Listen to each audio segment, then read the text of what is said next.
Happy Sunday morning. About 10:30 here on the East Coast as I'm starting play for Immaculate Grid, going for that low rarity score again, hopefully with more success, saving the video than yesterday.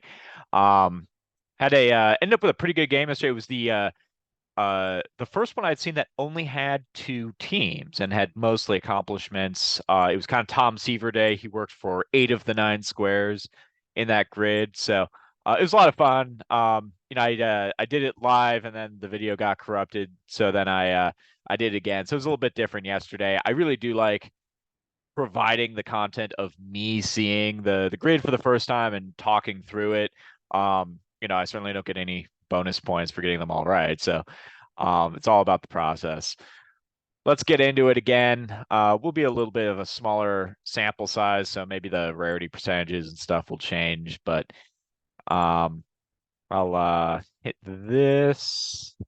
I think these are the Mets Hall of Famers from yesterday. Um, Hit and refresh. And there we are. Okay, we're back to teams, one of which is the Milwaukee Brewers. So I should be a little advantage today. We've got the Tigers and the Angels. That's along the left-hand side here. And then over the top, we've got Royals, Dodgers, and 300 batting average for a season, which, as a reminder, does not have to be a uh, qualifying season. So if we can think of anyone who maybe went 3 for 10 or something, they'll work here. So let's get into it. I'll start with the Brewers. I'm pretty good with the Brewers. Uh, Kevin Seitzer, obviously. Kevin Seitzer would be a pretty popular one here. So would Daryl Porter. Daryl Porter played for the Brewers, then the Royals, and the Cardinals. He actually won the 1982 World Series MVP while playing against the Brewers, while with the Cardinals. But in between, he was with the Royals, had a huge year in 1979, I believe was the year. He had over 400 on base percentage, 20 home runs, great year for Porter. Seitzer, also a solid pick. He would work better. I think the Brewers and the Royals are the most prominent teams. I think he was second in the Rookie of the Year balloting in 1987 to Mark McGwire. I think I've got that right. Second or third in the Rookie of the Year balloting. He hit over 300 that year and had over 200 hits. But I'm not going to go with him either, just because he was with both teams for several years. He played for the A's for a season, played for the Indians for like a season and a half. The Brewers actually traded him for Jeremy Burnett. So if you're able to get like those people, that would work.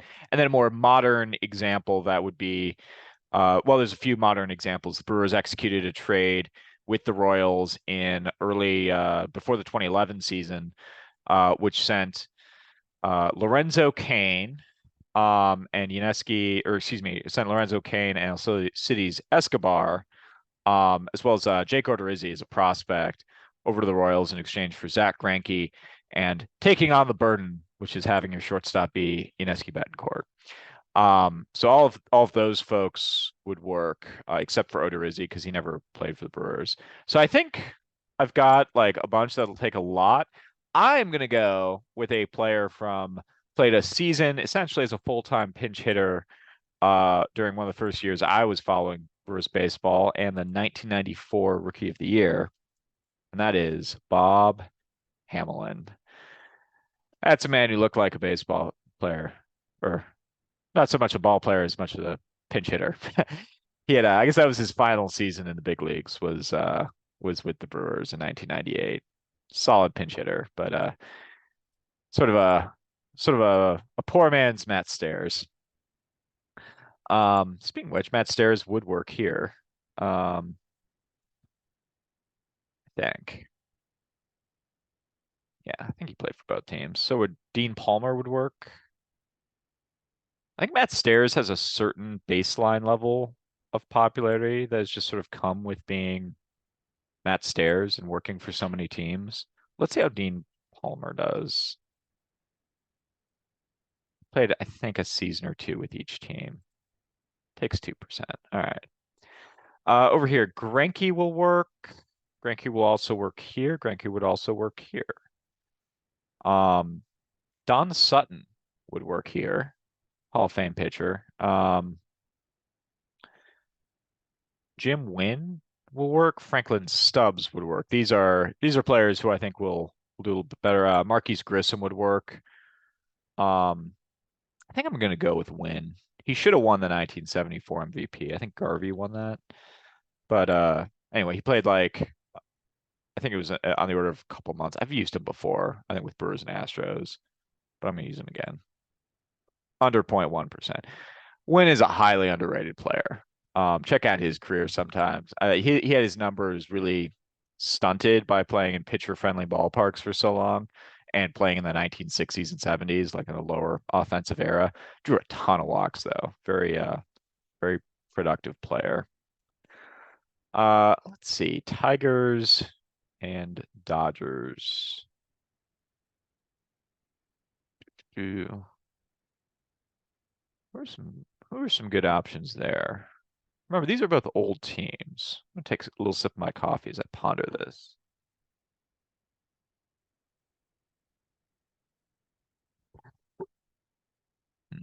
Ooh, I got a good one here.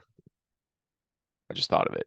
1997 season, he played with both teams, including wearing periwinkle. It was his final year in the big leagues. The great Eddie Murray, 0.6%. Um, but yeah, Dodgers and Tigers. I'll bet there's a bunch of options though. I just need to kind of take a step back and think, because I mean, both these teams go way back. Um,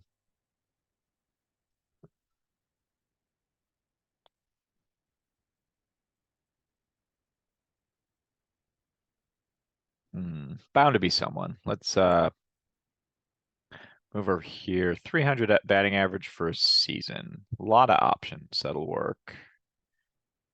I think I'm going to go with the Brewers manager from the one year that they made the World Series.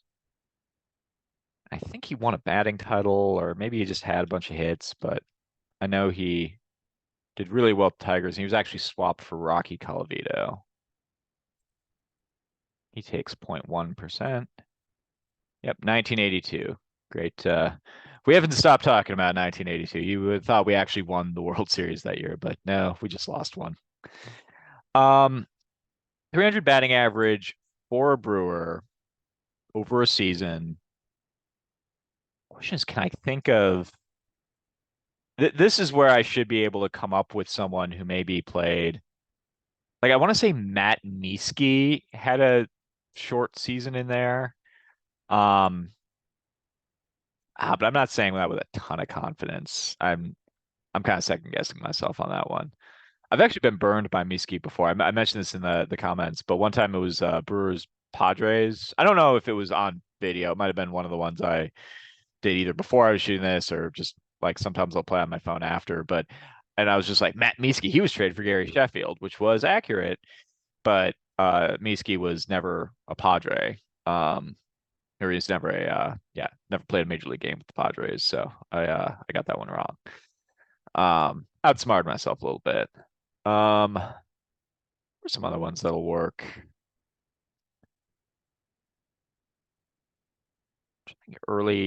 Some early brewers. I think Sixto Lezcano would be a good one.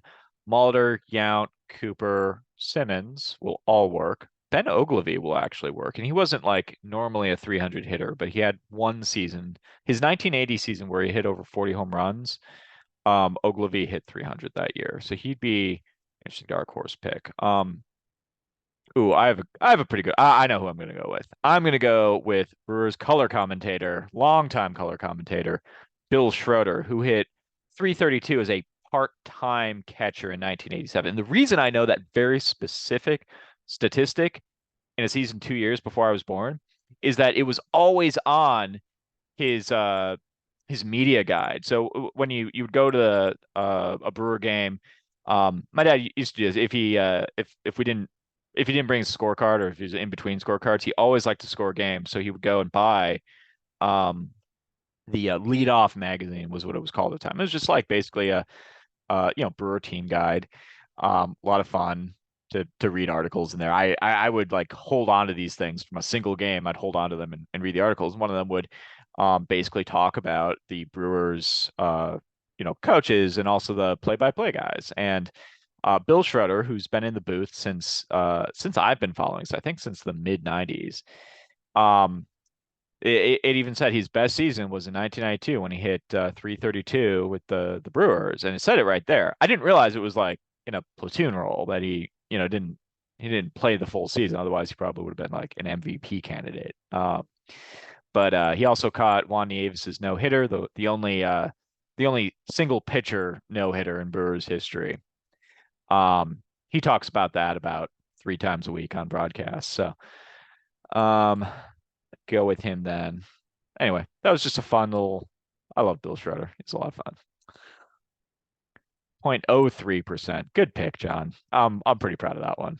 I shouldn't be, but it's my team. I should know these things. But still haven't really come up with a Tiger Dodger. Zach Greinke certainly works here. Um, Chili Davis will work here. That might be a good one. There's some other people who've bounced. Wally Joyner would work. Um, Kevin Apier will work. He was really good for the Roy. Here's why I'm not going to go with Apier, even though he only played one season. I think it was just one season. Maybe it was like a season and a half or something like that. But he was only briefly an Angel. But he was very prominently a Royal. And the one season he was with the Angels was 2002 when they won the World Series. So I think that's not a good pick. But Chili Davis, I think, will be a pretty solid pick. He played for both teams. 0.7%. Let's see. Any Angel with a 300 batting average for a season. Um,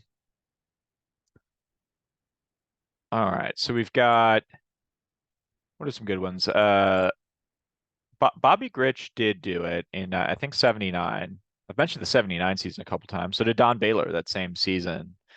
Um, I even think Brian Downing will work that same period. Obviously, more modern ones like Trout will work. I think Ohtani's hitting over 300 right now. I wonder if that would work, or if we have to wait for the season to conclude.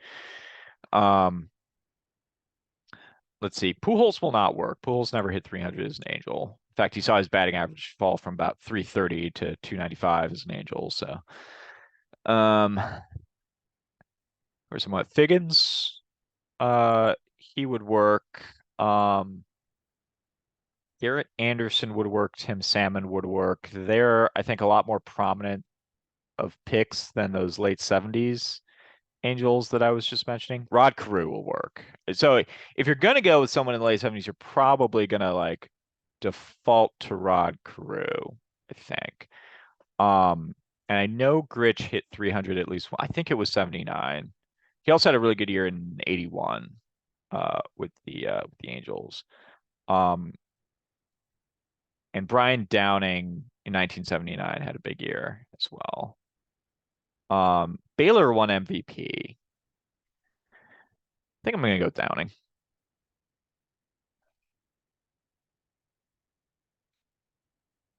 Takes under 1%. Sweet specs. Looking good. Looking good. All right.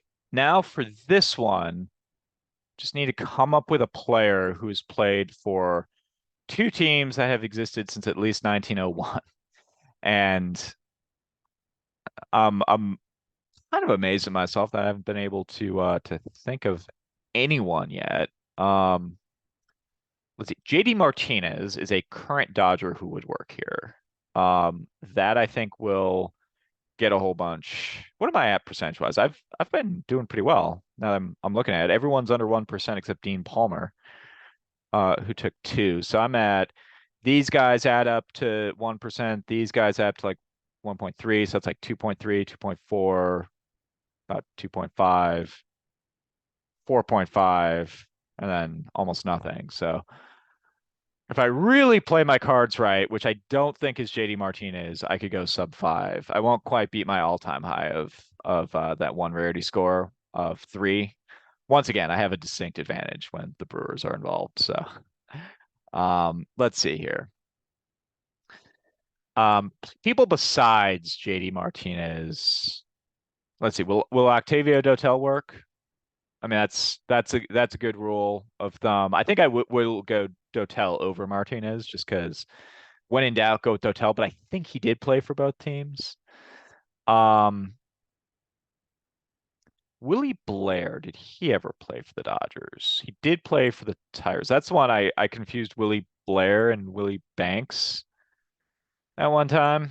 Um, and they both played for the Diamondbacks, but I remember I was fusing the two players together in my head. Willie Blair definitely played for the Tigers and then went and played for the Diamondbacks. I don't know if he ever manages to make his way to the Dodgers. Um, let's see, who are some other Sheffield. Sheffield's kind of a safe pick. He definitely played for both teams. Um, let's see. Some other, let's just like going around the horn a little bit. Oh, Scherzer would work. Max Scherzer will work. Hopefully he takes some of the. I'm not going to go with Scherzer just because he's more recent, but he would take some of the more recent votes. Um, some other people from like those prominent Tiger teams. Let's see, Alex Avila, Pedro Rodriguez, um, Placido Polanco was never a Dodger. Um, let's see, Tony Clark, I don't think was ever a Dodger. He did play for the Diamondbacks. Let's see, Travis Fryman. I when I say problem teams, I'm going over like a 15-year span. I acknowledge that. See, let's see, Cecil Fielder. I think Ruben Sierra. I don't think he was ever a Dodger. Granderson, I don't think has ever been a Dodger. Austin Jackson has never been a Dodger. Magler Odonia is never a Dodger. See Cabrera, Guillen.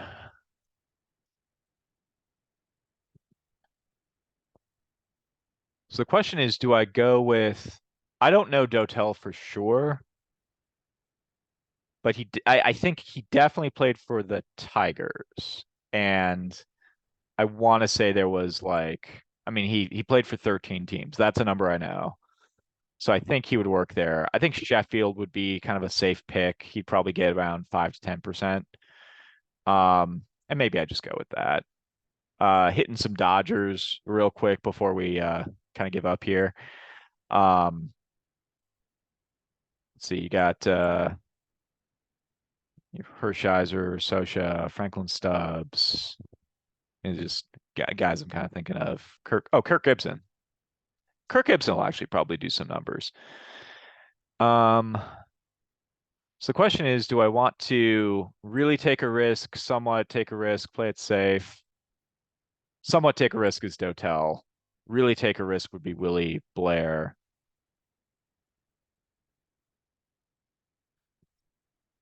I'm on the edge, Glory. Let's go for it. Well, let's go for the hedge. I listed a few options.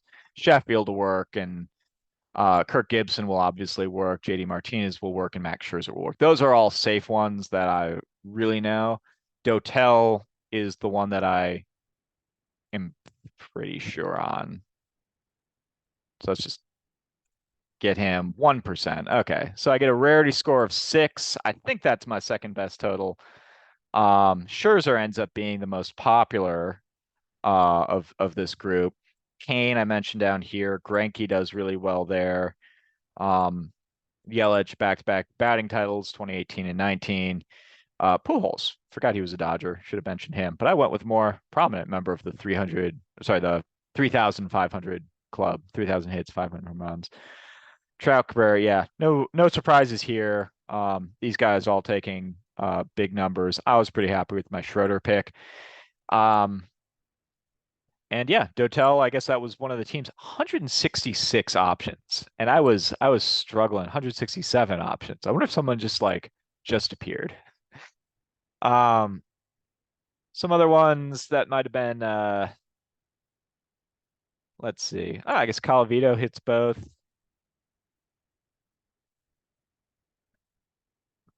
Vitaly Feliz. Oh, Granderson was a Dodger briefly. Uh, Frank Howard, the Capital Punisher. I've used him before. Corey Knable. I didn't know he played for either team. Interesting. JD Martinez, I did mention. Ramon Martinez, I didn't mention because I didn't know him.